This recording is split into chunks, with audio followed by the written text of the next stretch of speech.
এইটো আমাৰ কালি কৰিছে, কালি কৰাৰ পিছত আজি 18 ঘণ্টাৰ পিছতে উখৰি গৈছে। আপোনাৰ 1 ইঞ্চি বুলি কৈছে, 1 ইঞ্চিও নাই, ইয়াত আধা ইঞ্চিও নাই। আৰু ইয়াতো তেলে গলোৱা নাই। আপোনাৰ চাওক ইফালে এইখিনি চব মাটি আছে, ভালকে চাফাই কৰা নাই, তেনেকৈ কৰিছে। আৰু ধৰি লওক কামটো যেতিয়া আৰম্ভ কৰিছে, এতিয়া নাম এটা ফলক এটা লগাব লাগিব না গেটত, হয় নহয়? তেতিয়া আমি কিমান চেংচন হৈছে, কিমান ইষ্টিমেটৰ, কোন ঠিকাদাৰে পাইছে কামটো, আমি সেইটো জানিম। সিহঁতে আৰু দিনত আহিছে কি কয় ডকাইত নিচিনা কৰি গৈছে কামটো, নাজানাকে আৰু একেদিনেই 1.5 কিলোমিটাৰ ৰাস্তা দুদিনত বনাব খুজিছে কিন্তু সেইটো কথাটো নহ'ব। চৰকাৰে দি দিছে, ভালকে কৰক, হয় না নহয়? ঠিকাদাৰে কিয় দুৰ্নীতি কৰিব? আৰু এইটো ৰাইজৰ টেক্সৰ লগতো কাম হৈছে। আমিতো টেক্স দিছোঁ এইবিলাক ৰাস্তাত, কিন্তু ঠিকাদাৰৰ বাপেকৰ সম্পত্তি নহয় নহয়, ইয়াত হয় না নহয়?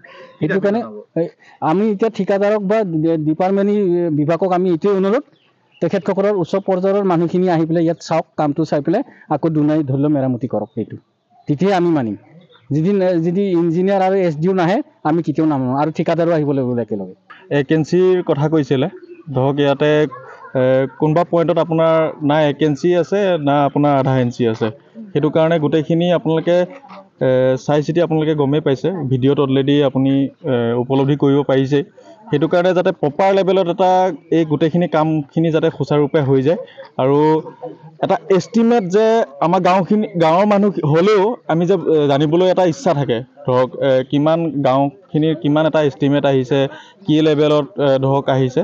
সেইটো কাৰণে ধৰক এটা প্ৰপাৰ লেভেলত জাজ এটা হৈ ঊৰ্ধ্বতম কৰ্তৃপক্ষই যাতে গোটেইখিনি সুচাৰুৰূপে কৰি সেইখিনি কাম যাতে সুচাৰুৰূপে আৰু ৰিপেয়াৰিঙৰ যিটো ব্যৱস্থা, সেইটো যাতে আকৌ ধুনীয়াকৈ কৰি লৈ যায়, সেইটোৱে আপোনালোকৰ ওপৰত অনুৰোধ থাকিল।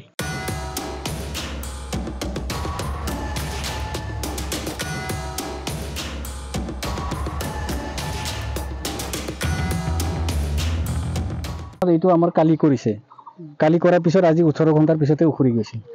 আপোনাৰ 1 ইঞ্চি বুলি কৈছে, 1 ইঞ্চিও নাই, ইয়াত আধা ইঞ্চিও নাই।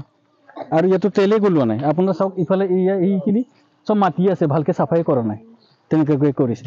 আৰু ধৰি লওক কামটো যেতিয়া আৰম্ভ কৰিছে, সিহঁতে নাম এটা ফলক এটা লগাব লাগিব না গেটত, হয় নহয়? তেতিয়া আমি কিমান চেংচন হৈছে, কিমান ইষ্টিমেটৰ, কোন ঠিকাদাৰে পাইছে কামটো, আমি সেইটো জানিম। সিহঁতে আৰু দিনত আহিছে কি কয় ডকাইত নিচিনা কৰি গৈছে কামটো, নাজানাকে আৰু একেদিনেই 1.5 কিলোমিটাৰ ৰাস্তা দুদিনত বনাব খুজিছে কিন্তু সেইটো কথাটো নহ'ব। চৰকাৰে দি দিছে, ভালকে কৰক, হয় না নহয়? ঠিকাদাৰে কিয় দুৰ্নীতি কৰিব? আৰু এইটো ৰাইজৰ টেক্সৰ লগতো কাম হৈছে। আমিতো টেক্স দিছোঁ এইবিলাক ৰাস্তাত, কিন্তু ঠিকাদাৰৰ বাপেকৰ সম্পত্তি নহয় নহয়, ইয়াত হয় না নহয়? সেইটো কাৰণে আমি এতিয়া ঠিকাদাৰক বা ডিপাৰ্টমেণ্ট বিভাগক আমি এইটোৱে অনুৰোধ, তেখেতসকলৰ উচ্চ পৰ্যায়ৰ মানুহখিনি আহি পেলাই ইয়াত চাওক, কামটো চাই পেলাই আকৌ দুনাই ধৰি লওক মেৰামতি কৰক। সেইটো তেতিয়াই আমি মানিম। যদি ইঞ্জিনিয়াৰ আৰু SDO নাহে, আমি কেতিয়াও নামানো। আৰু ঠিকাদাৰো আহিব লাগিব একেলগে। ভেকেঞ্চিৰ কথা কৈছিলে, ধৰক ইয়াতে কোনোবা পইণ্টত আপোনাৰ না ভেকেঞ্চি আছে, না আপোনাৰ আধা ইঞ্চি আছে।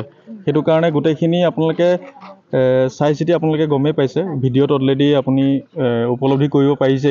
সেইটো কাৰণে যাতে প্ৰপাৰ লেভেলত এটা এই গোটেইখিনি কামখিনি যাতে সুচাৰুৰূপে হৈ যায়। আৰু এটা এষ্টিমেট যে আমাৰ গাঁৱৰ মানুহ হ'লেও আমি যে জানিবলৈ এটা ইচ্ছা থাকে, ধৰক কিমান গাঁওখিনিৰ কিমান এটা এষ্টিমেট আহিছে, কি লেভেলত ধৰক আহিছে।